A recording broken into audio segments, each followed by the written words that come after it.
my camera was here, which is 7200. That's the longest lens I had. And I see the langur is doing quack, quack, is doing looking down. So he tells me that he's looking down. That means tiger is sitting under the tree. The tiger came on, big, huge male tiger in front of our jeep. Take picture, take picture, take. I said, what picture?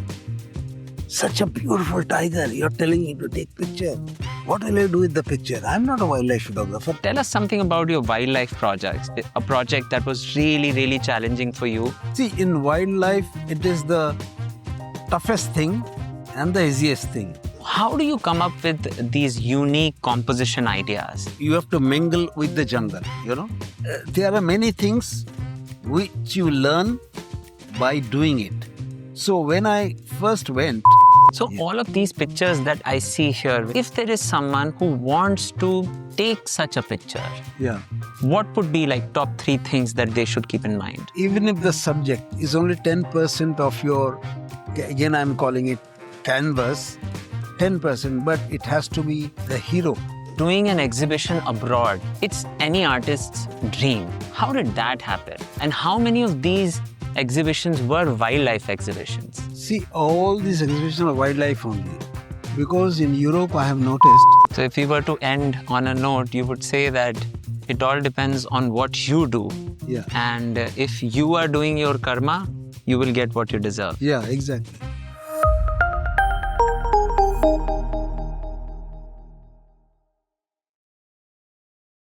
Hello everyone.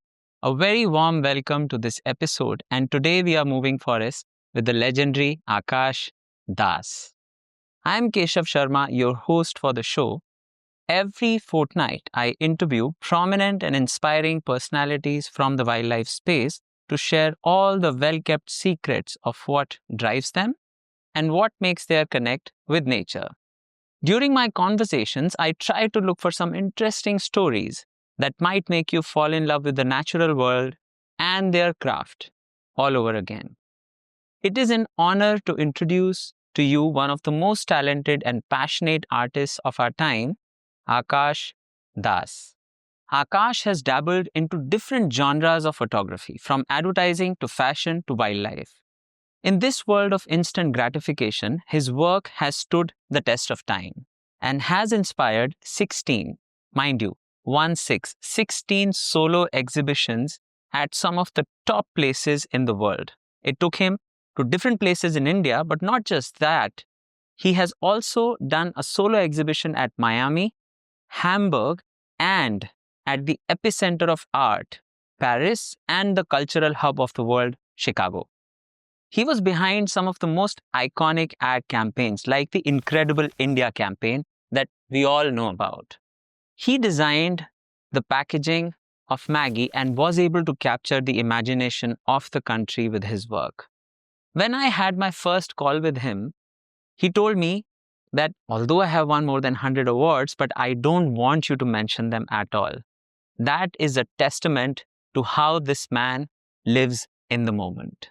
He has been with some of the top advertising agencies of the country like Mudra, Saatchi & Saatchi, Rediffusion, and Clarion. He has also been a brand ambassador with Canon in the past, and at the current moment, he's at the helm with Nikon and SanDisk. If I asked you to guess what was his age, I think most of you are going to get it wrong. He's 69 years old, yes, and he looks at least a decade younger. So I'm going to delve deeper into the secrets behind his unending energy and exuberance during our chat today. He has created several coffee table books in different genres, from wildlife to polo to exotic locations and fine art. He has also been awarded the most influential person in photography by the Asian Photography magazine. Akash is known for his relentless work ethic. And when I came to meet him for the first time, he was the one who suggested that I use his studio. And also today, when we are finally recording this, he helped me with his own hands to set up the whole thing. And we tested if the light is working fine or not, if everything is in place or not. That really goes to show how he puts in his 100% in every single thing he does. Another extremely important aspect, because we are talking about wildlife today, he has this uncanny knack of using the habitat in his images. That has gone on to become his biggest hallmark. So, without further ado, let's dive deep into knowing the man better and let's get this chat rolling. Welcome to the show. Thank you, Keshav. I'm really honored that you have, thought about me. Anything to do with wildlife, I'm always game for it because it's not for me, it's for the wildlife. More and more people get to know about wildlife. More and more people will be connected with the wildlife. More and more people will love the nature and, try to preserve it. So I'm really, really thankful to you that for your this podcast, you have, invited me. Sir, it is my pleasure. You've been in the industry for more than 3 decades now. Yeah. You started your career with advertising, then you did some fine art, now you are into wildlife. And in all of these genres, you're right there at the top. How do you manage to do that? What's the secret behind it? I don't get satisfaction doing one thing. Like I don't like eating the same thing, although my meal is very simple, but every day it has to be something different. So same thing I can't, it's an innate nature of mine. I like to experiment with life. Similarly, I've done that in my designing and then in photography. So I didn't start with wildlife from the very beginning. I did other human being, landscapes, but every time I began my life with was telling a story through my pictures, whether it is human being or it is a landscape or it is just a vehicle. I treat everything as a human. For example, when I shoot a car, I think of it as a fashion model and I try to capture not as a car, not like everybody else will shoot. I'll be shooting it differently, my own style, good and bad. It's up to you to judge. But my own style, I'll treat it like a nice little girl, wearing fancy clothes and standing in front of me. So all the glory has to come out. So similarly, when I do fashion, I actually amalgamate nature to it. I generally don't like shooting in the studios, although sometimes you have to be because of the advertising, but I try to play more nature into my fashion photography. So it gives me a tremendous pleasure. So I draw a lot of energy from my wildlife and then I put that energy, positive energy, into my other sorts of work. The more kinds of work I do, the better satisfaction I get. So I've recently done a book on architecture. Now I was really got excited doing it and I really pushed myself through to capture a few things which are like even I couldn't, imagine before taking on the assignment. So therefore, I think that some inertia within me which makes me, do things little differently and various things. And one thing I never do, if I know I don't get the confidence from within, I don't touch that. In no matter, the money doesn't matter, no, nothing. Even if I'm a best friend and tell me I won't do it, if I am not confident about it. Confidence, even touching that subject, confidence come from within. So, you said you did a coffee table book on architecture. Yeah. And it was challenging. What was the challenge there? So, Please share. see, every assignment has got a different challenge. Okay, challenge is there. Without challenge, life is boring. That is why I don't like much shooting in the studio because I'll set up 2 lights, 1 light, 5 lights, 10 lights. I'll get my result. I'm 100% sure about it. So I don't want like the surety before doing the job. So when I took up this project, it's a major coffee table book on architectures of the British era, actually, whatever they had done from your Rashtrapati Bhavan to South Block, North Block to I traveled Lucknow and other places. There are many, many places I traveled. I have to still complete this. They liked it so much that they have assigned the second edition of that book. So the challenges over there where you see, if I see architecture as a photography, this thing, then I'll have to shoot only in the morning or in the evening because the lights are very harsh. The quality of the building looks very bad. It's like putting a beautiful looking woman in front of the sun. So that there'll be shadow on the nose. The beautiful girl will look like a, horror, this thing. So there'll be shadows all around. So buildings also happen same way. But because I had to complete the whole project in a particular time, because there are ministers and all those people who were involved, so I couldn't have actually shifted the time.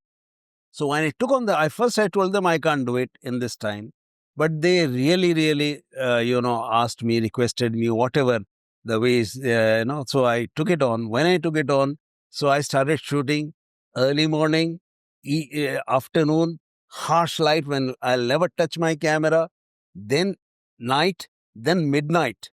So what I learned while shooting some of these buildings at midnight, I could capture the stars also in the background. Mm.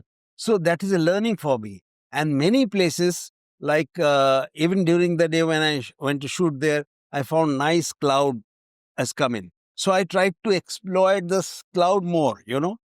Building is zero, but building is at the bottom of my this thing, and I used nature around it, which makes it really stand out.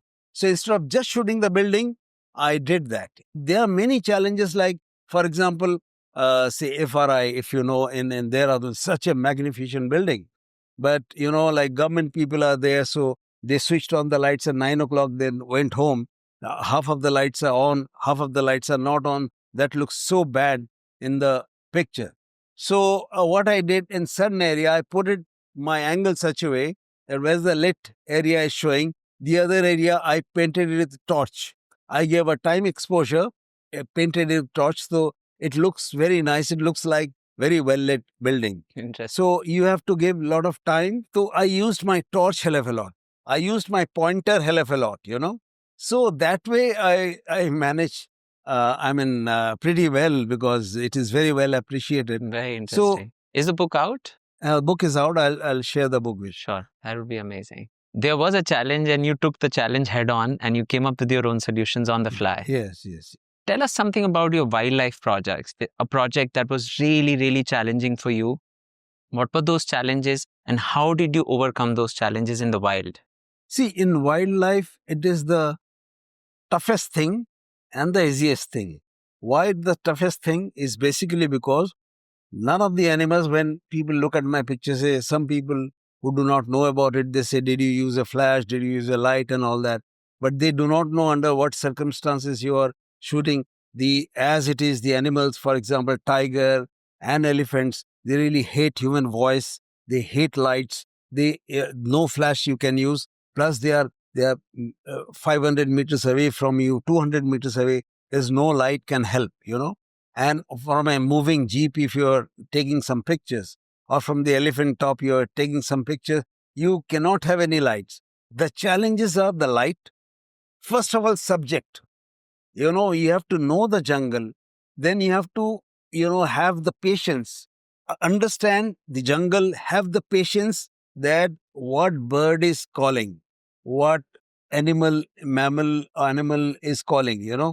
What are the nuances around say for example tiger, that make sure that the tiger is around in the vicinity, and then wait for it. So when it comes out, if you are not ready at that time, you have lost, because it doesn't come and stand and pose in front of you. Although in a lot of pictures, wildlife photographers pictures, you'll find it looks like they are posing in front of you. They are not posing, they are on the move. It's a 2,000th of a second, 1,000th of a second. You have to capture that moment. The challenges are many. First, to find out the subject, then the lighting. Generally, we shoot again morning and evening, because during the day, the animals do not come out because of the heat. Light is too harsh for them. So therefore, they stay inside the jungle. They come out during early morning and in the evening. Lighting is always very low, and if you are using your big lens, then of course it's very difficult to stabilize your hand. I'm actually handheld shooter. Sometimes I shoot even with 800 hand. Sometimes I spoil the shoot also, because for me, designing, when the animal is in front of me, I should be able to, in the split of a second, design it and capture it.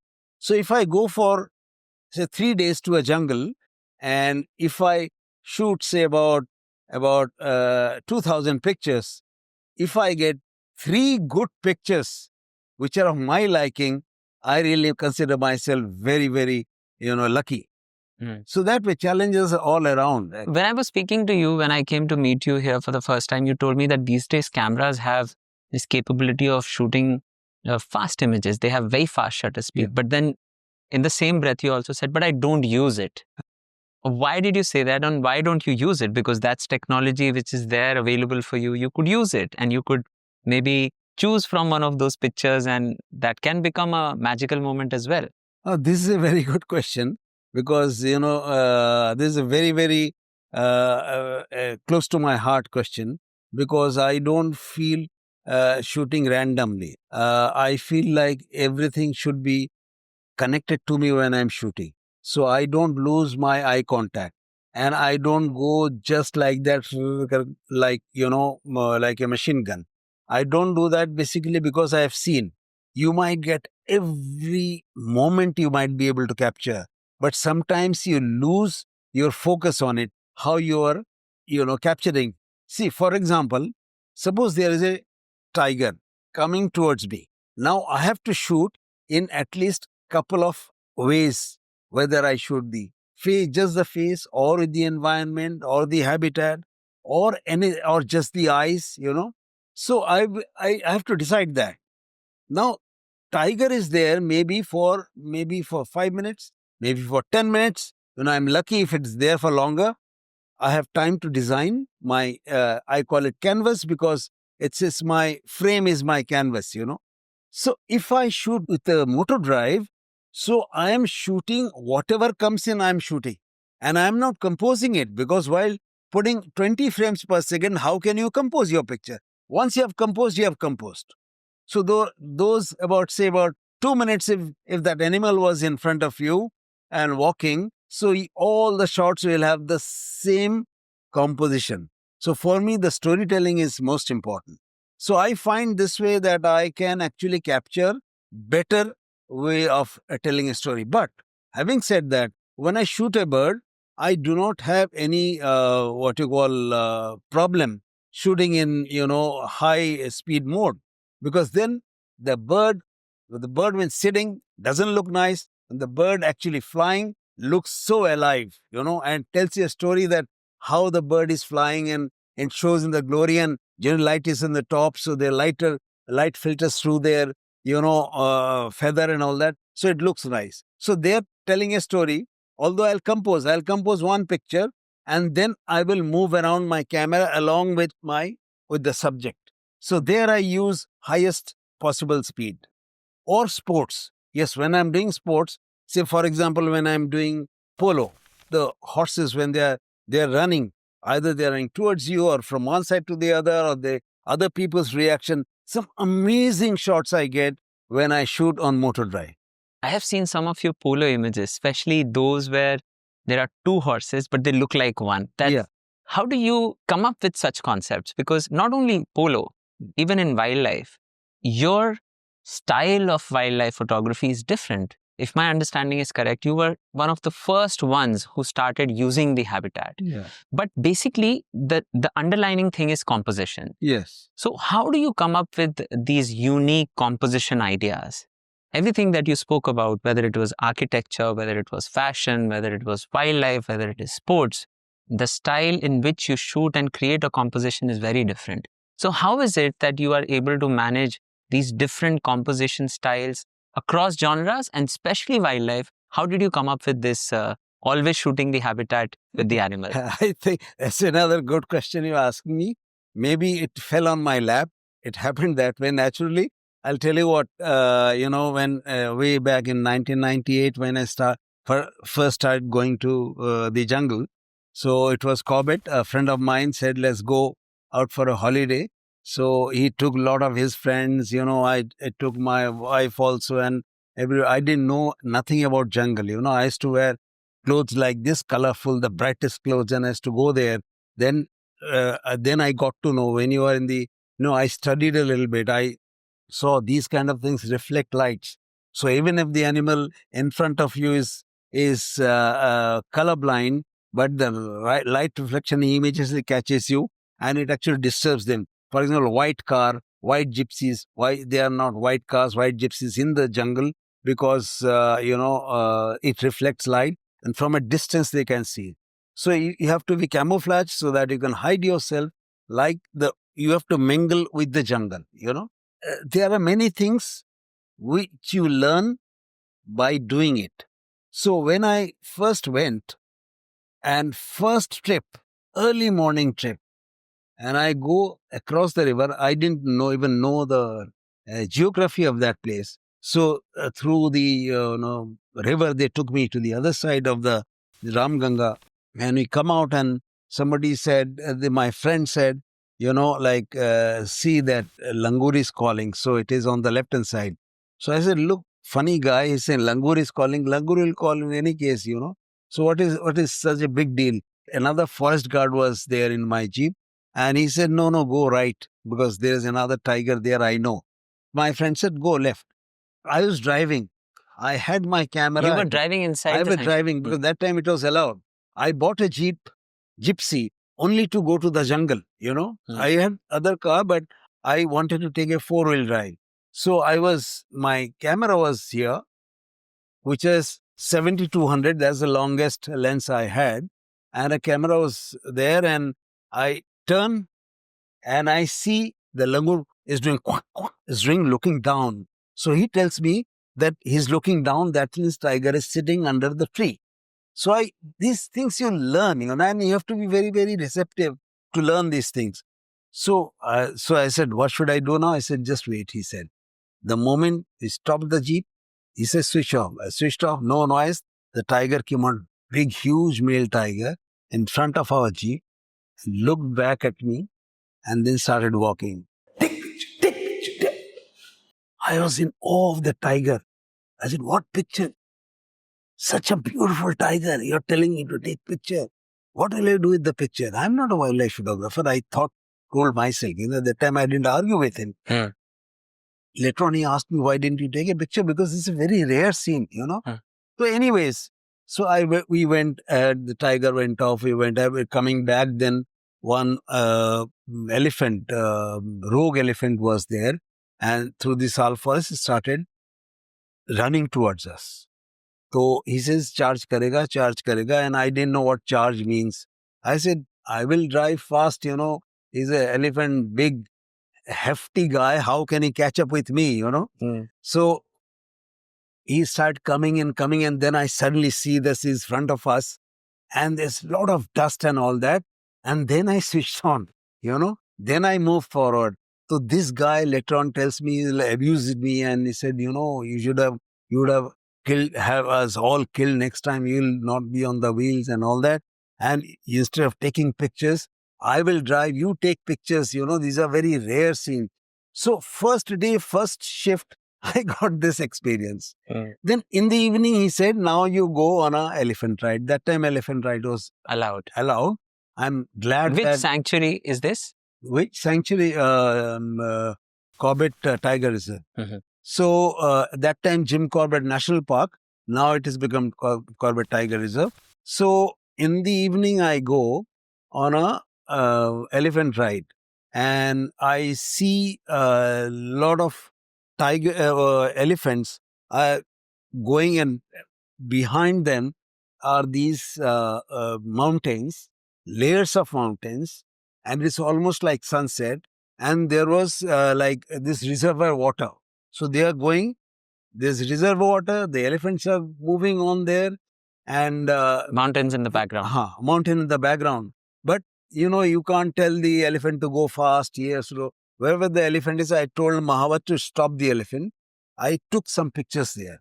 And I thought a lot of mountain is more of a mountain picture rather than elephant pictures. So similarly, on that trip, I'm not getting into all the details. I had very, very good experience in my first trip. I got many shots from that trip. How I knew I got many shots? Because I came back and developed them. They were all black and white. I using, this was which year? 1998, 98 I started actually. This first episode was 1998. So I have them developed and, saw the, what you call the negatives. and then, blew them up and all that. I didn't see much in it. But the guy who was there in the lab, he told me, ये बहुत अच्छा लग रहा है. ये भी अच्छा लग रहा है. I said, do you think so? Because those days, not very many people used to do wildlife. In fact, they hadn't seen any wildlife photographer coming to their studio. I was the first one. So he said, ये देखने में composition जैसे आप करते हो, fashion ऐसा काफी background भी है, बच्चा अच्छा लग रहा है. बनाते हैं print. So he made about 4-5 prints. And I brought them home. And my sister came home, and one day she said that, is my birthday coming? I want these prints. I want one print of this as a birthday gift, nothing else. I said, no, you take some gift, you take the... No, I want this. Right? Must be there something. You started your career in 1980s when you started. Yeah. So how old are you? I am actually, I say I'm 70, but people say no, 69. 1 year is still there. Yes, I'm 69. I haven't seen another 69-year-old in the shape that you are in. What do you do to keep yourself fit?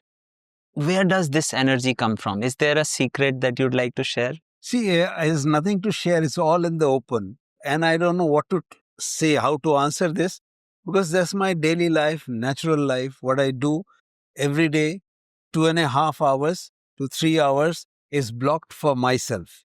I don't share that with anyone, no phone, no nothing. And that time is generally wee hours.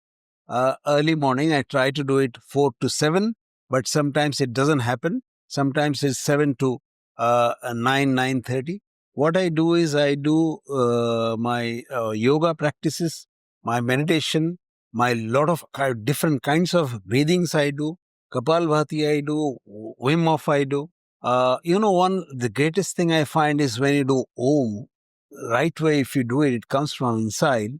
It gives you a lot of energy, positive thinking. It calms you down, It makes you focus. It will happen if you do it properly. So I do all those. Then I do a little bit of physical exercise, which is very important. You have to be agile all the time. Being a photographer, whether wildlife or not, any kind of photography, you have to be agile, you have to move fast and things like that. Then you have to hold, for especially wildlife, you have to hold, bigger lenses and all that. So you need some strength. So I do all that every day. Maybe that is what is my battery charger every day. Because you see, the thing is, I am not a slave of phone. Everything happens through the phone. But, I don't become a slave. So I actually, there's a certain point of time which is mine. Every time I have called you, you have responded to me. So in fact, this interview is happening because of a cold call.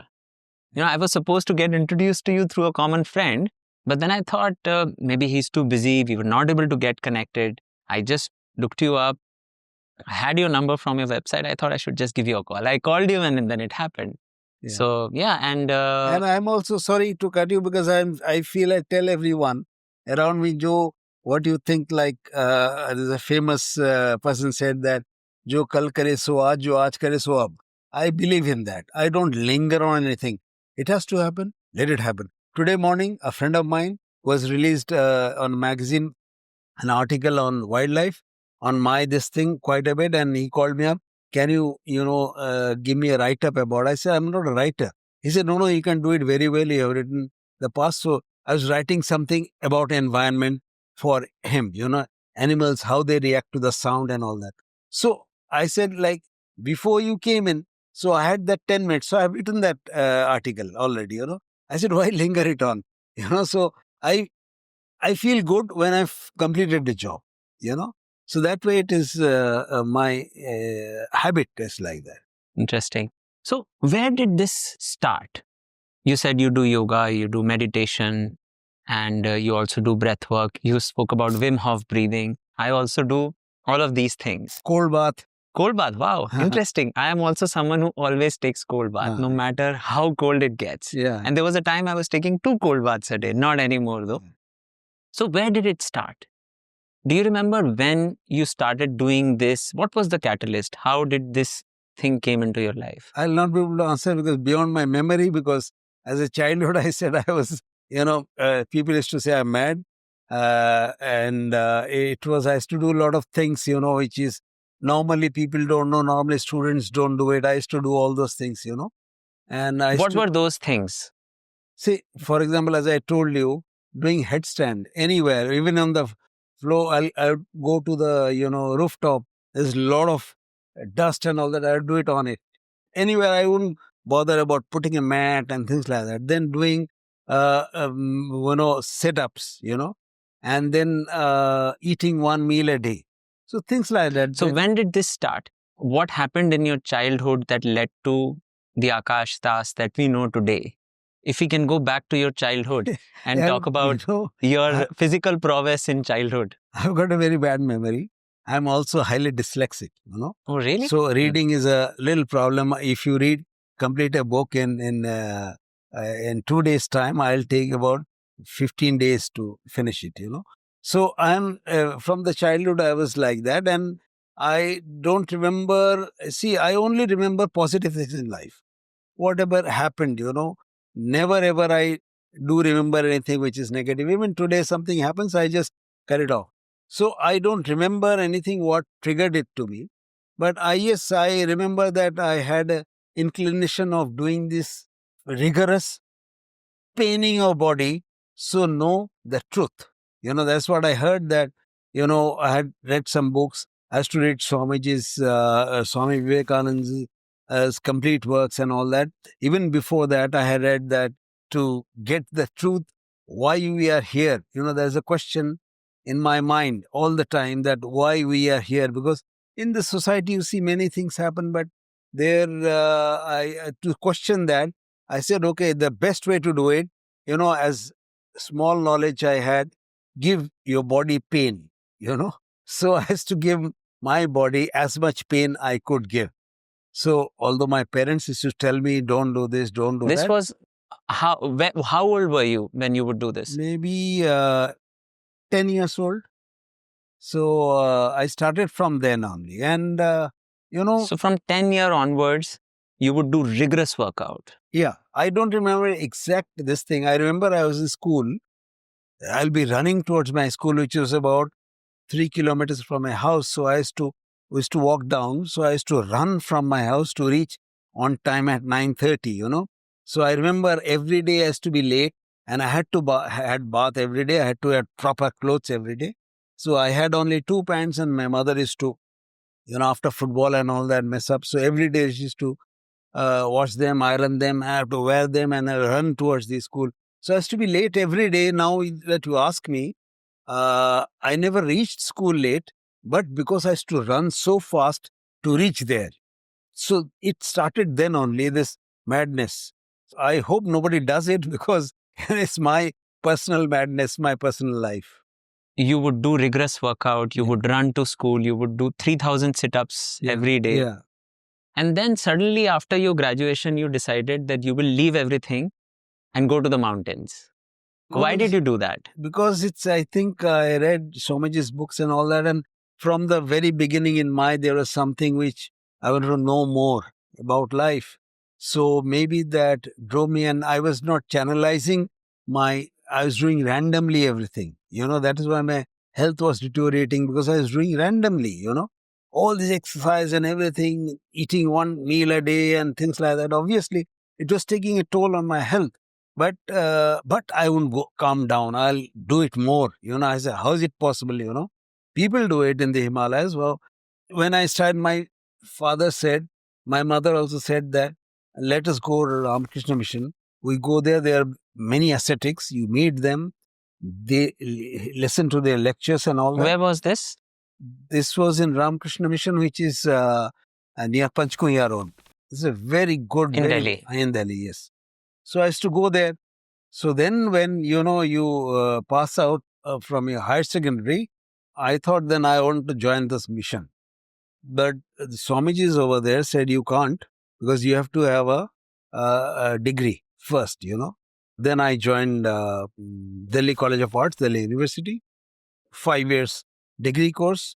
So while doing the degree course, I was very, very,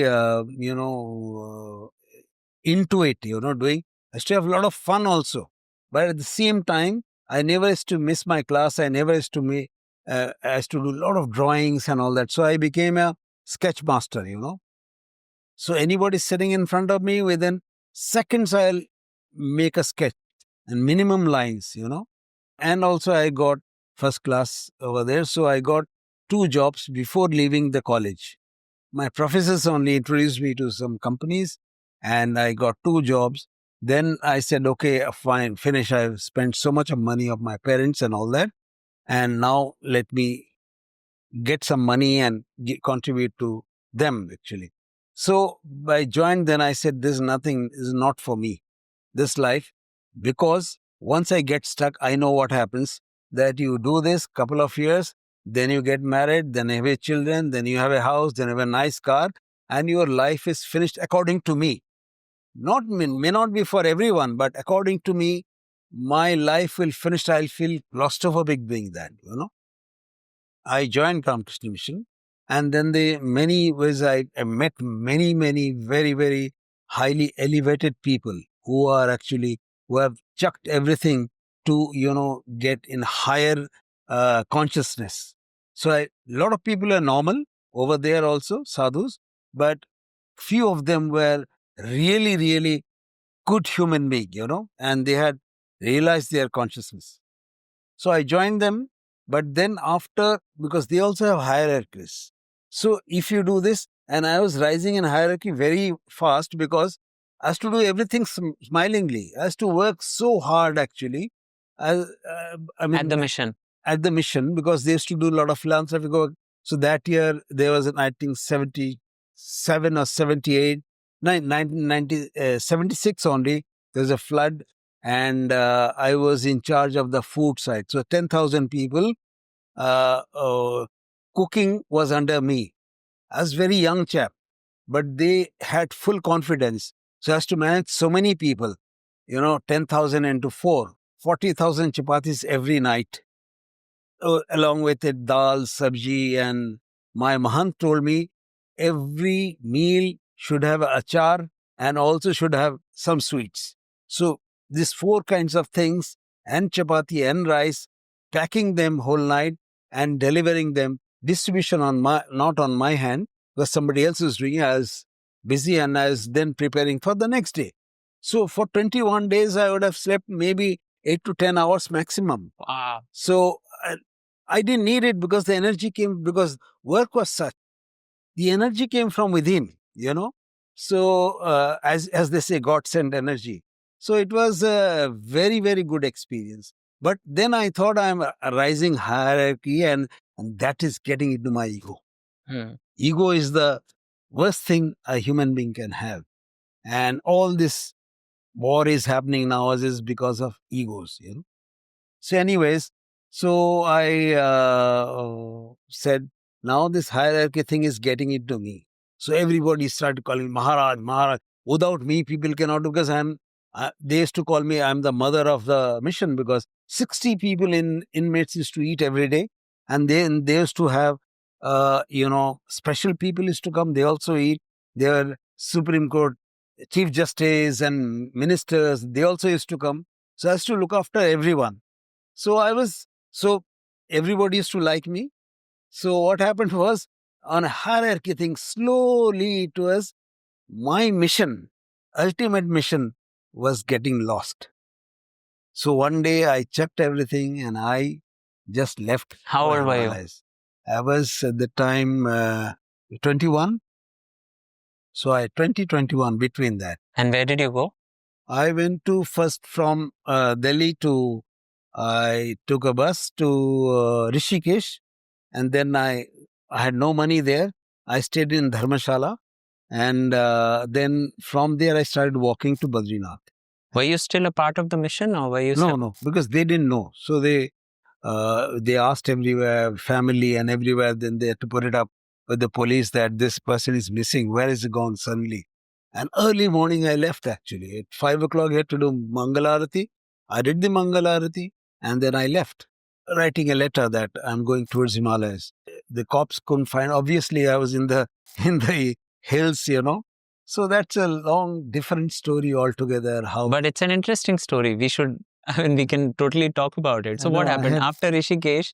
You were going towards Badrinath. I walked, and in between. See, there's something very personal. As I say, always say, luck would have it. There were people who were helping because I had no money. In the mission, you are not earning anything, right? So you have no money. So that 21 rupees or 22 rupees, when I left home, my mother had put it in my suitcase. So I was leaving my suitcase also. I was not taking, I was taking only one dhoti, one kurta, and my loincloth. That's it, And one knife I kept in the pocket. Small knife. Suppose I have to eat some fruits and all Yes. that, thinking all that. And one sandal was there. So I just left and started walking. Then in between, people stopped me and said like, कहाँ जा रहे हैं, रात हो रहा है, ये अंकीला क्या करोगे? Sadhus. From where they came, I don't know. They took me to their gufas. There are many places they are gufas. They are not on the roadside. They have to go down or climb up. So I stayed with them. Then I went to Deoprayag. I stayed in Deoprayag. Then there's How were about the roads back then? Huh? Now you have roads. What did you have roads back then as small well? roads. One single road actually. And cars and buses were going. Seldom, but they were going. Yeah, absolutely. So especially buses. So then I went to reach somehow to Badrinath, and then Badrinath there's Nilkant. So I went up to Nilkant. There I stayed in a gufa for a long time actually. I didn't have any clothes, so they also don't have the sadhus who are living there. They're living just like that. Wow. So they have How cold tart. was it? Huh? How cold It was was very it? cold. In a couple of days, I remember it snowed also in between. So I was inside the gufa, and they had proper gufas, and they would put this tart. They call it bori, and then one bori you can actually put on yourself if you feel cold. So and one meal a day.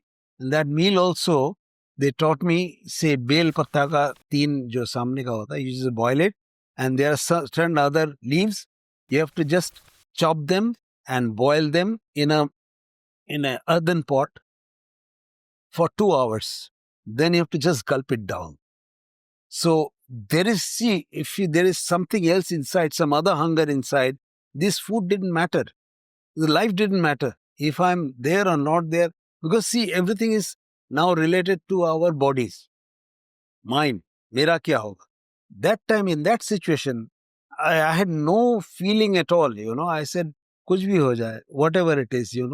So I'd done some crazy things also over there. They said, you will die. I said, let me see. If you don't die, how will I die? Said, we have been here for 45 years, 50 years. So they said, but I said, look, there's a beginning for me now. Although it took a toll on my body later on, but then I recovered from all that. And when did you realize that your time in the mountains was up? What was That the is catalyst? when I felt sick. Nilkant is very high. Sometimes you're walking on the ice, chaddar, You can see that water is running and you have no clothing, no nothing. Only thing is one danda you have got to, so that you don't slip. Over there, I realized that my chest was like bursting. So then some sadhu told me, you go back. When you are again ready, our door is open for you. And this is what my father also told me. Don't ever hesitate. Whenever you feel like, you come back. Door is always open. Then I came back after 4 years. Somehow never I could manage to go back again. Whatever circumstances, there's different thing. My mother was very sick. The moment I got back, she became absolutely fine. For 2-3 years, she was not well and things like that. Anyways, there are many things led to one another. So when I came back, okay, that's another story. We'll talk about it. Please. No, the When story you came is back. very simple because I always wanted to stand on my own feet. Even in college, when I used to work, I used to do work for others, earn money so that there is no pressure on my father. Although my father never told me anything. My father tells me, for next 3 months, you're sitting here at home. You're not going out. You do whatever, you just enjoy life. Wherever you come from, just relax. Just absolutely get everything out of your mind, relax. Here I was I can't relax and I should start doing something. Well, after 2 days, and I didn't have clothes, no? So I was wearing my brother's clothes. So my father said, like, here's the money. Go and buy 3 jeans, 3 shirts, 3 innerwear, three each. Take him, take his measurement and buy this. So my brother took me there. We went there and I said, just one I bought. I said, this is enough. He said, how will you manage? Like, you need more clothes. I said, once you lend me your clothes, I'll wear yours and by then I'll start earning. So he said, my father will be angry. I said, nothing doing. I'll tell him. So I took one this thing and then I started going to, I got some, these newspaper, what you call bonds, and took some charcoal and I started drawing. Newspaper is NEFA paper, which is Blank. brown in color. Okay. There's nothing printed on it. The newspapers used to be printed on it. So it used to be called newsprint. Okay. So some papers were lying at home. I took those papers and then I started drawing. So I went to the what you call zoo and I draw what you call hornbill. I draw monkeys. I draw many things, For 2 days I went there, I started drawing. So these many sketches I had. And I knew they were good because I'd done, that's the only thing I could do was sketching. Before a week ended, I went to a very big agency. 2 legends were there in that agency. One was Pulak Biswas and one was Mickey Patel. They were highly regarded people in Indian advertising. So I went there, I asked for, can I meet Pulak Biswas? So he said, do you have an appointment? I said, no. Then let me ask him. So went inside and immediately the Pulak Biswas came off. Those were the people who had so much of humility and all that. He's such a big guy. I said, yes, what can I do? So he sat next to me and I said, I have done some sketches. If you need anything like this, you can, hire me. So let me see. So what's your name, what you do and all that. So I told him brief background. I passed out in this year's 1976. And for 4 years, I was in Himalayas, in Ramakrishna Mission in Himalayas and all that. I've done none of this, but I have started doing it. And I just got back a week ago and I started doing this. So if there is anything I can do for you. So he said, he saw a couple of pictures, then he saw the hornbill. He said, my God, you have done it? I said, yes. He looked at me. He said, hang on. And he went inside and he brought some more people inside. See, this chap has done this, It's very good, I think. So then he said, wait here. He went to the, what you call, CEO. Same day. Same day. There only, I'm sitting outside and he went there and Chok Chatterjee, very, very well-known person in the, in this industry. So he went with my sketches and said, we must hire this guy and we'll teach him everything. And he looks fine. He's nice to talk to. Let's hire him. He comes back after 20 minutes and he says, he likes your work very much, but he's not hiring you. I said, why? Is there anything wrong? He said, no, nothing is wrong. I said, tell me openly if there is something wrong. I'm not asking for the boon. Whatever money you pay is okay. You don't pay, I'm going to work, They said, no, this guy is not going to stick to advertising. Advertising is a very bad profession. He will go back to Himalayas. Person who has come from Himalayas will go back to Himalayas. He'll never stick to us. And you will depend on him. You'll teach him and then he'll disappear. Where he'll disappear, I won't tell you. So he said, however, your work is very good. You must carry on. You must come and meet me at home. So then I went to his home. Then he gave me Mickey Patel's house number. So I one day knocked at Mickey Patel's house and the wife opened. I said, can I meet Mr. Mickey Patel? She said that, is he expecting you? I said, no, I'm not expecting. Okay, let me ask him. He said, one Bengali boy has come. Would you like to meet him? Of course, bring him. So he saw my work. He encouraged me. He said, do this, do this. From then onwards, they started helping me in how to actually do good work, And I used So to say, you maintained that relationship with them. yeah, that I maintained till they were alive. I maintained that relationship. They're very, very, that's why I say maybe from that point of view, I'm lucky because generally you don't get to meet each other, Hmm. that way. Then I never looked back from there. So from advertising, how did you shift to other genres? Like this is your advertising journey. After you came back from Himalayas, you were always into sketching. Yeah. You used your sketches to get your first job and second job, and your advertising career took off. At some point, you started doing wildlife work. Yeah. How did that journey start? So I'm connecting the dots back. I'm going back to your 1998 trip to Jim Corbett. Yeah. Now, after so many years of doing wildlife photography as a professional, Yeah. also doing so many exhibitions, it's one thing to do an exhibition in India, Yeah. but then doing an exhibition abroad, especially in places like Paris or Chicago, it's any artist's dream. How did that happen? And how many of these exhibitions were wildlife exhibitions? See, all these exhibitions are wildlife only. Because in Europe, I have noticed, then they don't give a damn about our any other kind of work. They find it is, because I have spoken with them, I know the gallerists and gallery owners. They told me very frankly, a lot of work come from India, but none of them are worth showing. Even in fashion, even in nudes, can you imagine? There are some people who are doing very good work on nudes. In India, they used to think they are masters, but their work in front of me, somebody had presented and they said, no, no, no.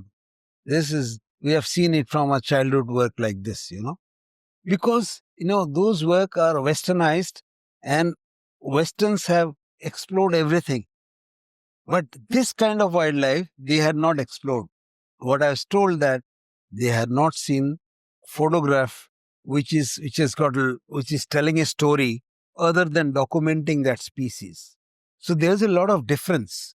Every genre of wildlife photography, there are many kinds of photography. When even a lot of youngsters also ask me, I said, look, you have to first decide what genre you want to take. Documentary photography you want to do, wildlife, you want to do only for social media. There's one way you have to really dedicate your life to that. But your photography quality, whole scenario will change. And if you want to do art wildlife photography like I do, then your genre will be totally different and you'll have to think like that. So you have to decide which genre of wildlife photography you want to do. Everything is not wildlife photography. A lot of people are going picking up a camera and doing photography. They say they wildlife photographers. They are not, because they don't know anything about wildlife. They don't know anything about nature. They only want to capture tiger, period, or one particular subject, period. They don't want to go beyond. They don't want to know their background, how they live. They don't know about their sound. They don't know about their eyes, their smell, how powerful it is. They don't want to know things about nature. They just want to capture tiger. If you want to do that, stick to that. Whichever genre you're picking up, do it well, and you will, see the results. So Yeah. all of these pictures that I see here, which Yeah. are displayed in your beautiful studio, Yeah.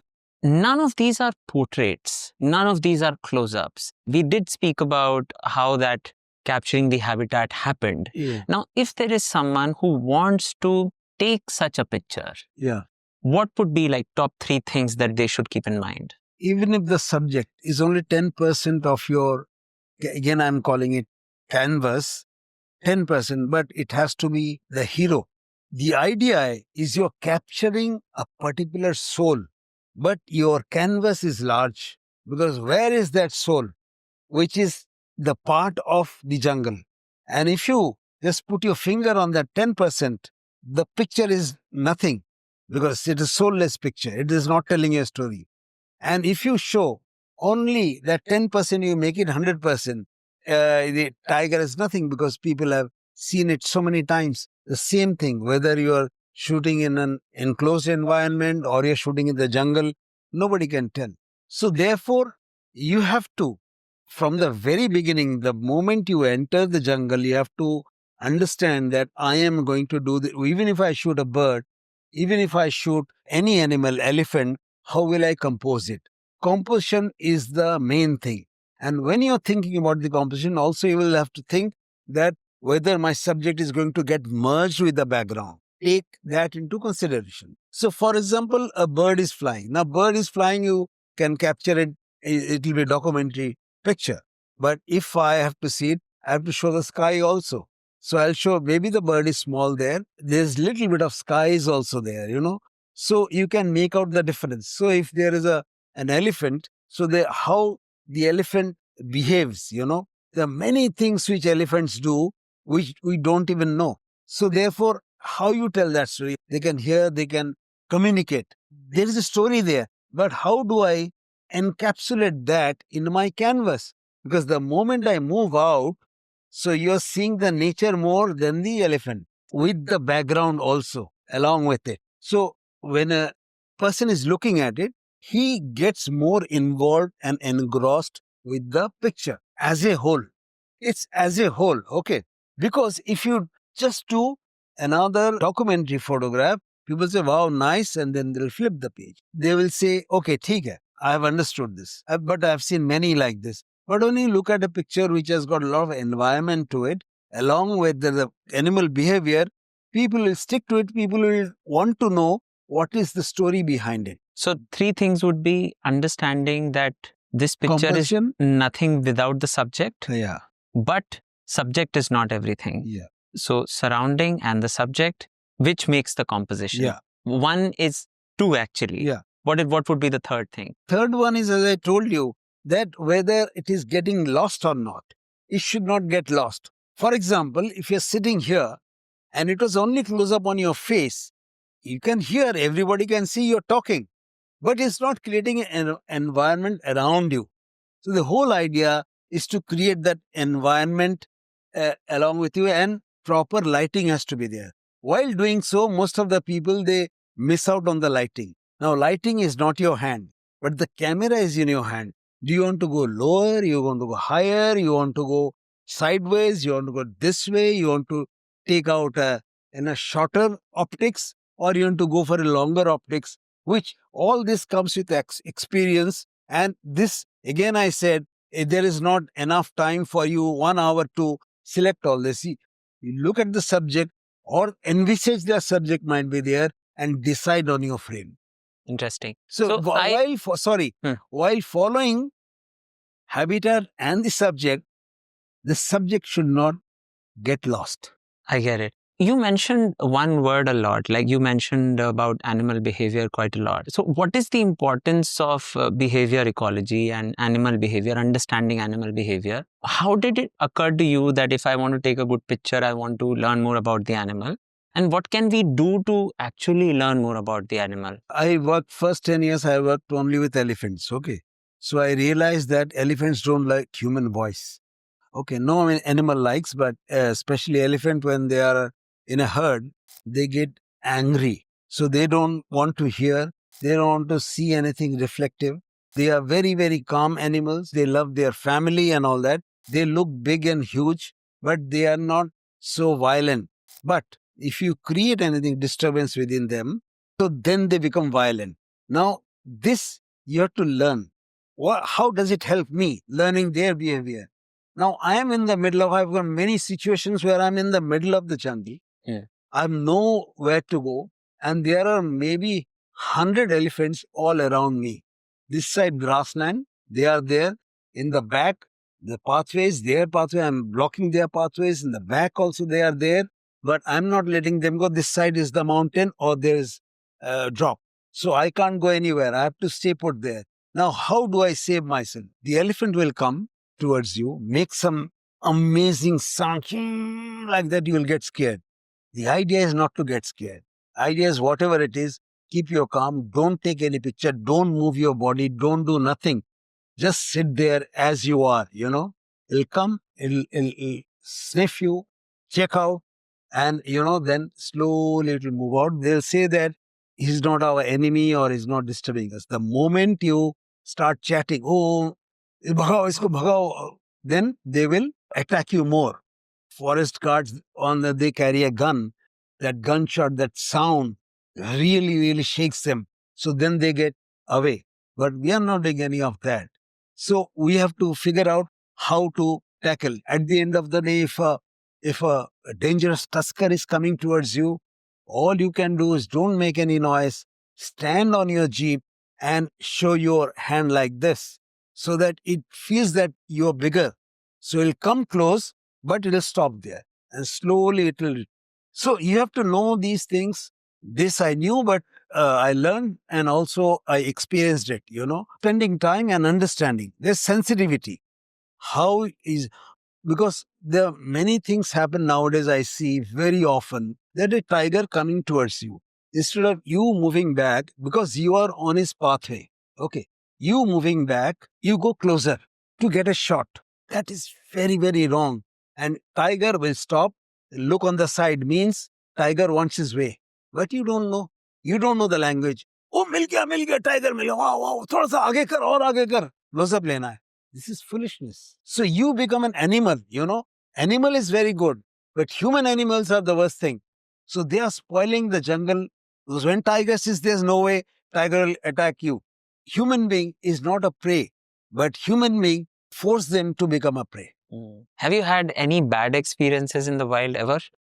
Once, like a fool, I saw one elephant and in Corbett and a little kid. I was told only 7 years old. So they were coming towards me. I had my, I think, 100, 400 that time. So I shot some pictures with 400. It was looking very nice. And then slowly they started coming closer to me. So when they came very close to me, then it was like I couldn't, You couldn't breathe with the... So I had what you call a 17 with me. So I picked up that 17 I started shooting. And the mistake I made was I jumped out of the jeep, and which you're not supposed to do. This was how many years back? That was on my initial days. Would be, say, 2002 or something. So I went so close that I have got pictures, not here, that the kid is in front and the mother, frame is not filling with the 17 so that God. Close I am. Oh, and my God. My lens, by mistake, hit the kid. Oh my God. And the mother went berserk, that sound, that, what you call, dust and all that. Goosebumps. And before she could turn like this, my brother was on the jeep and it was on because he didn't know when I jumped off actually. He just put the accelerator. So another friend was sitting. He said, no, Akash is left behind, don't leave. But he did a good thing that he just went ahead at the speed. So that created a lot of commotion and a lot of, dust and all that. So the mother started looking for the kid. Kid got lost. In the meantime, I ran and came towards the jeep. And then I got thrashing from everyone. You're a fool. You should not come to the jungle. There's a wrong thing. I said, I realized after a wrong thing. He said, we would have got killed because the elephant came and hit the jeep and jeep went like this. Oh my God. And then he moved, So now you've made all these mistakes to know that, you should never step off the jeep. Yeah. With tiger, what happened? With tiger, one case was, I was in Bandhavgarh. And then in Bandhavgarh, they do generally tiger show. So they will spot a tiger, their elephants will go spot a tiger. And then they'll, wireless everyone that come this point. This point, you park your jeep and one by one, 4 people at a time. Okay, so these elephants are the mahouts who are... Yeah. Okay. So the elephants first locate deep inside the jungle where the tiger is. And there the tiger is not moving too much. Generally... maybe they have a prey, they are sitting and eating, something like that. So the elephants will, first they have wireless. They'll tell in the wireless that, such and such place, there is, tiger. So they will tell all the gypsy mahout guys. Will inform all the guides. Guides will come and they will then park there. Then 4 people at a time will go in one Elephant. I also went like that. There was a smaller elephant. I also sat under at the back And luckily, only one lady, foreigner lady, she was there on that. There are not too many people because it was small elephant, so they didn't put 4 people. So we came back. Once we saw the tiger, I shot the pictures from the elephant and all that, and that tiger was on a kill and things like that, whatever. Came back and on a this good big elephant grass and all that. There the elephant stopped for whatever reason. It stopped. You have to go a little further and then get down. The elephant will sit. So elephant stopped. So then idhar nahi, thoda aage. Is telling the elephant, the Mahavat. But in the meantime, what I did, I said, yahan se yahi dekh to. I jumped out from the elephant back. He didn't know, Mahavat didn't know. And as I jumped out, the lady looked at me, the Mahavat looked, and everybody froze. The tiger was inside the grass.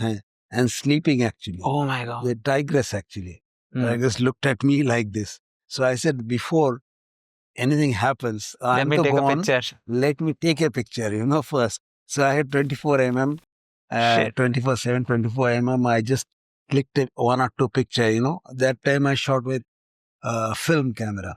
Shot that. Then, again, the Mahavat gave me a lecture. You shouldn't have done this. आपका हो जाता, हमारा भी सब बर्बाद हो जाता है, ये वो. Sorry, भैया. But these are the mistakes I made. One Mahavat told me once, like, आपका नाम क्या है? मैंने बोला आकाश दास. बोलता है ऐसा है, आकाश दास बहुत आता है जाता है दुनिया में, बहुत आकाश दास है. ये टाइगर के आप पास चले गए तो टाइगर उसका घर में घुस गया, उसका खाना पड़ा हुआ है, वो आपको मारेगा ही मारेगा. और फिर क्या बोला जाएगा कि ये मैनीटर है, उसको मार दिया जाएगा, नहीं तो जू में भेज दिया जाएगा. तो आकाश दास तो मर गया, क्या फर्क पड़ता है, बहुत आएंगे, लेकिन वो टाइगर चला गया तो क्या होगा. ऐसे ही कम टाइगर हैं. So I learned my lesson from there. Now, when you go, and how is it different from the past? See, the ones I talked about in a huge gamut of time, a few I told you, those were my mistakes, but those were initial days. And now I don't try. I am very, very cautious. I'm extra cautious. And those are the days when you're like a youngster, and those are the days there are not so many restrictions in the jungles, So I did all that. And nobody, even if somebody knew about it, nobody will do anything because those were permissible, But yes, the idea is you have to be sensitive enough to understand and learn from each trip you make to the jungle. Even today, I'm learning. I believe that I'm learning every day. I know what styles I'm changing to myself, and what am I doing and what am I going to do in future. I always constantly keep at it. Okay. Maybe I can't sometimes, because the lack of time, I can't devote so much of time, but it is in there in my mind. So I learn every day, what to do. A lot of shots, even now I miss, Even having said that, I have got everything I have got, I'm ready, equipped. But many mistakes, even now, everybody makes it. So I also make it. It's not that every shot, every time, it's like hunky-dory, There are problems. And then I realize, okay, I shouldn't have done this. I should have done this, Or I didn't check my speed. And moving subject, I took it. Generally, I don't shoot in auto. So a moving subject has got a shake in it, So and then I, try to kill myself. Oh, why the hell did I do this, So I learn what to do next time so that next time I don't make this mistake. So these mistakes happen very often. That story of how the first exhibition happened in Paris never got finished. So I'd like you to share what inspired you to get there and what really took for you to actually being able to exhibit in Paris. I started in 1998, right? 1998. First exhibition was 2006 in India Habitat Center. So how many years? 98, 6, 7, 8 8 years. So 8 years I had been working, concentrating only on elephants. So I had shot tiger also because you go to those days, tiger visibility was more. Then in between it became less. Now again it's become more everywhere, all the parks in India. But those days visibilities were better. And because there are not too many tourists there, you know. So photographers also would be hardly one or two. And then I started concentrating on elephants. Hours and hours I should spend with them. So then I'll make prints, big prints, not small ones. From contact sheet, I'll see, then I'll make prints, then I'll make bigger prints. So in the process, what happened? Piled up, my work piled up, and I'm only spending money. Whatever I was earning, extra money, I was spending on this. And everybody used to come to that studio. They used to hang the prints and, you know, to dry it and all that. So anybody who'd come there would see my prints. They would all say you should do an exhibition. The first lot also, I told you, Latika Nath's father said you should do an exhibition. So from there on, everybody started saying exhibition. But somehow I was too busy with my advertising work. So I said, okay, well, I'll do it sometimes. It's not the time, right time, and all that. Anybody who saw my prints, they started telling me. So what happened? One friend of mine, who is also a well-known photographer, landscape photographer, so he one day came to my house and he took out a chit and said, I paid advance 7 days of booking in India Habitat Center. Here is it. I paid this much. Okay. And if you don't utilize this, my money will go waste. Okay. I want you to do. I said, that means somebody is giving me a signal that you have to do an exhibition. So I said, but where? Then he said, Palm Court, there's a place. So I went to see next day, Palm Court. I said, I'll fix up an appointment with Dr. Alka Pandey, who was the director. So you go and see her, you know, and book your dates and the hall. So I went there next day and he had fixed up an appointment. I didn't know Dr. Dr. Alka Pandey was. I went to her office and I carried some prints, like, you know, those days you had to carry prints as a portfolio. So she said, oh, you have got prints? I said, yes. So she said, let's go to the coffee shop there, or the American or something over there. Let's go there and discuss. So I went there. She saw 4-5 of my prints. I had taken about more than 20. And she said, come, close the box and come. I said, she doesn't have any patience. She's looking at my work instead of saying come. He said, maybe she didn't like the work at all. She took me to the office and told the lady who was sitting on this thing that make sure that Mr. Das gets 7 days in Visual Arts Gallery. This should be shown in Visual Arts Gallery and not in Palm Court. So said, Madam, next 6 months or 1 year, it is booked, already booked. No, you find out a date. See, somebody is defaulted or something, not paid the advance. And I was chatting with her, sit, Akash, have a cup of coffee. Again, and she'll find out. She tells her that in October or something, I don't remember which month it was, said, and this month, which is coming up only, you know, that we can give Mr. Das 7 days because such and such very well-known painter, he had booked, but he didn't pay advance. And till date, advance has not come. So this we can give it to him.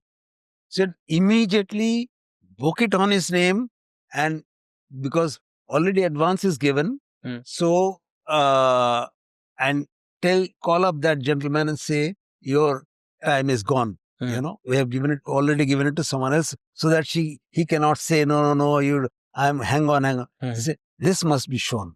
And then, you know, it started. 2006 I did, and in Visual Arts Gallery, and filled up the whole hall with, as luck would have it, French ambassador to India, then one minister, Mr. General Khanduri, all the CEOs, everybody from WWF. By then they had all seen my work, you know. So all of them came, and many people came. It was like I couldn't say even hello to everyone. So the whole hall was filled with people, you know. I was really overwhelmed, you know, by the response I got, because India Habitat Center had sent the invitation to everyone. Everybody came from, you know, Rajesh Bedi, Naresh Bedi, I didn't know, they came. Then and so many other people whom I had only heard. And on those 7 days, I sold many prints actually. So even I remember the last day when you're putting up the thing, the exhibition had not started. From Switzerland, one group had come and they wanted to buy my, one of the stag picture. But he said, we are going out tomorrow. So, but when you come back, we'll take this print. So they paid the advance. So before the exhibition started, they booked the particular print. Then they came to my home. One person came and picked up the print later on. When that happened, Times of India, as you can see, they made a poster out of it. Not a poster, it was full page ad. So our insignia became alive with Akash Das's fine art photography. Then Outlook gave me a 16-page double spread. And then Elle magazine, they had one page of my work and they had shown only the elephants, bottom of the elephants, all the elephants standing in a row, but all you see the back, not the front at all. They released it. Now, as luck would have it, as I say always, as luck would have it, Francois, who has the biggest galleries in Paris, she was being shot in Jaipur. She is a celebrity there. So they are making a film. She used to come to India, so they're making a film in India, some portion of that film. So she went to the hotel and she said, later on she told me that I was looking through Elle magazine, I saw this page. I said, wow, that's nice. 11 shot. I just tore that page, put it in my bag, and I went to Paris. And then I told my office, just Google this guy. Who is it? They found out that Akash Das. They went to a website, they called me up, and then they said, we want to do an exhibition. I said, they invited you. They invited. I said, like this, someone is pulling a fast on me. I was driving my gypsy. I was going to an agency. I stopped the car. I said, listen, who is this? So I'm so-and-so. On behalf of this gallery, I'm calling you. Our chairman, the owner, she saw it. And then we went to your website. We love your picture. I said, which picture? I said, somebody is bluffing on me. I said, bottom of all the elephants. Then I realized, correct, because Elle magazine had carried that out. I said, just text me your website. I'll go and see and I'll say yes or no at night. So I came back, I Googled, and then they had sent me this thing. I saw it is a good, very good art gallery, Caravan. I said they should not get offended. I was acting pricey. So I immediately sent them a mail. Yes, I'm ready. I'm willing to do a show, but how do you go about it? Let us talk tomorrow. Then they said I had to make the prints and then they framed them over there. Then I was invited for this thing. From there, another Miami gallery owner was also there. The Sun Gallery, who he did a show later on Miami, all handmade. By the time he did a show, the digital prints had come out. But he wanted only handmade prints. So the 65 of my prints went there. So like that, never looking back. Then again in Paris, because of my first exhibition, I sent a guy who is a professor and French professor. He can speak very well, better than even French guys. So he took my work and another gallery, then another gallery, like that. 3 exhibitions I did in Paris. On the Gallery de la Europe, they did my exhibition. So like that. That is quite a fascinating story. It started from India Habitat Center and it took you all the way to Miami. You never Paris, know who connects with you, how connects with you. Life is all about this thing. One thing which was, I feel, it was my biggest thing, which didn't happen. Whatever I can handle, God has given me that. There's a friend of mine who was settled in Amsterdam. She was settled in Amsterdam and she took my prints. She took there and she called me up from there within next 3-4 months. She also in between told me I'm following him at WWF because he's the head office and Gus Loman is the guy who loves your pictures. One day she calls me up, said Gus Loman wants to do an exhibition on behalf of Sotheby's. So your paintings will be sold in Sotheby's and it will be in auctioned. Auction. and in the, palace of the queen. I said, my God, I called up a friend of mine who knew about exhibitions and other. He said, you're a fool. You say yes immediately. 2, 3 days later, I called her back. I said, yes, I'm doing. Oh, you're so glad, yeah, you so nice. Everything went on, as per this thing. Make the prints. I made the prints over here and all that. Prints are supposed to be shipped and they would, frame them because framed stuff is very difficult. Once I had done in Paris only with frame things because the glass and all that becomes very heavy. So, anyways, just about a week before the tsunami happened. Oh. So WWF were involved in a lot of animals and other things were also, was affected. So they got totally involved in it. Next 2 months they were involved with tsunami. There a lot of funds went there. So this got blocked. So one of the, I say, such a big thing. Sotheby is, even if I go and beg them, they'll never take. Sotheby needs that reputation, ye, wo, flara, dimkana, they don't go by the good, bad work, Of course, it has to be good, but you have to be in that stretcher of world fine art. So WWF was actually taking your pictures. Yeah, exactly. And once WWF got busy with something else, it got shelved. Yeah, exactly. So what you're saying is that a lot of good things happened, but some didn't happen as well. So many things happen. Even today it happens. Actually, it's part of life. You must be able to take it, and take it positively. Is there anything that you'd like to tell youngsters? Because I've seen a lot of youngsters, it's tough to keep them motivated these days. There is a lot of talent, there's no doubt. The way we consume content has completely changed now. As you know, social media is there, and if you are good, you can instantly get gratified as well. But then there is a peak and then there is a trough as well. So it's difficult for them to manage that. And from your experience, you have a huge experience. You've been a monk, then in advertising, fine art, now wildlife. And all along, you've worked with different agencies. You've worked as an entrepreneur as well, because if you are taking your work on your own to different places, you are doing everything that a normal entrepreneur would do. So what would be your advice to youngsters? Well, it is, you see, youngsters, to be very frank with you, don't want your advice. Because whatever you say, they'll do the opposite. And I don't blame them. Who am I to blame them? Because if they like, fast food, let them eat. I always say, if they like something, nowadays every youngster drinks. Drink, but do it with limit.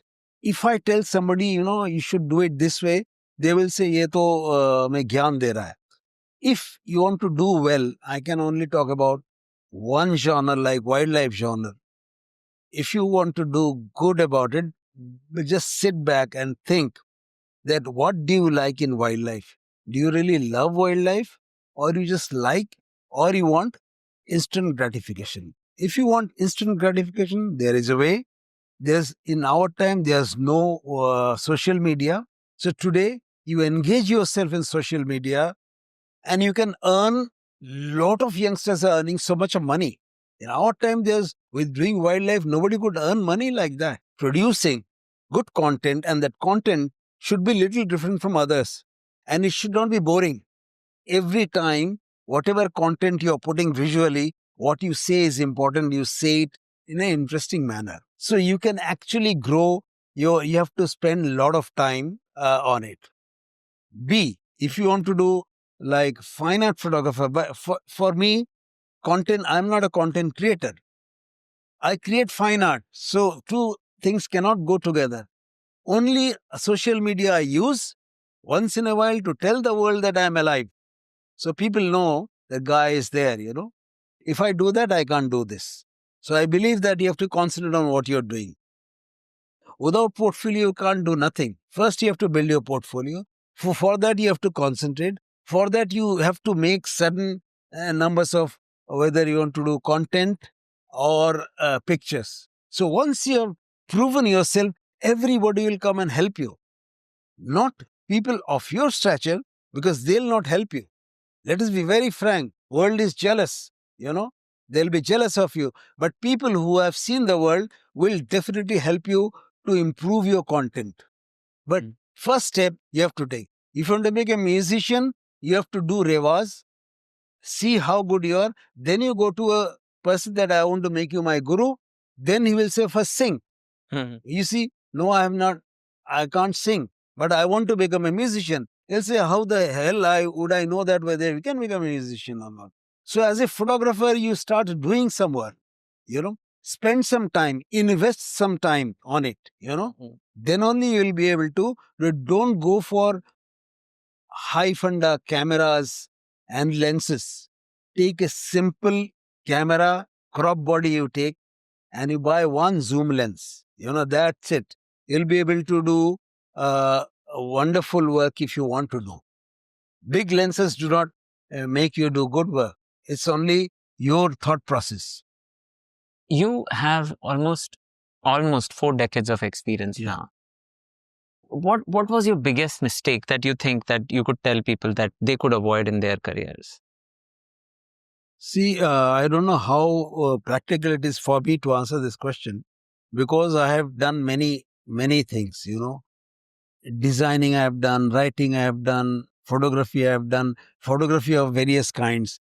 Now, one simple thing, if I had stuck to fashion photography, and I had many chances, many people offered me to shift to Mumbai. If I had done that, then I would have made, money-wise, I would have made much more money. But I didn't do it. I chose to stay here and pursue with my wildlife along with other things. Now, sometimes I even wonder whether I did the right thing or I should have gone totally into wildlife. I wonder. But I have no repentance. Sometimes when I think that had to happen, because I like a lot of variety in life. So therefore, doing all those and doing this kept my sanity right, So you think that whatever happens for the best? Absolutely. Your karma is there, But I'm not giving any jnana. There's the fact. Because two people come to the industry at the same time. One guy becomes Shah Rukh Khan, the other guy goes down. How is that possible? So if we were to end on a note, you would say that it all depends on what you do. Yeah. And if you are doing your karma, you will get what you deserve. Yeah, exactly. Thank you so much, sir. It has been an absolute pleasure. Thank you. Thank you.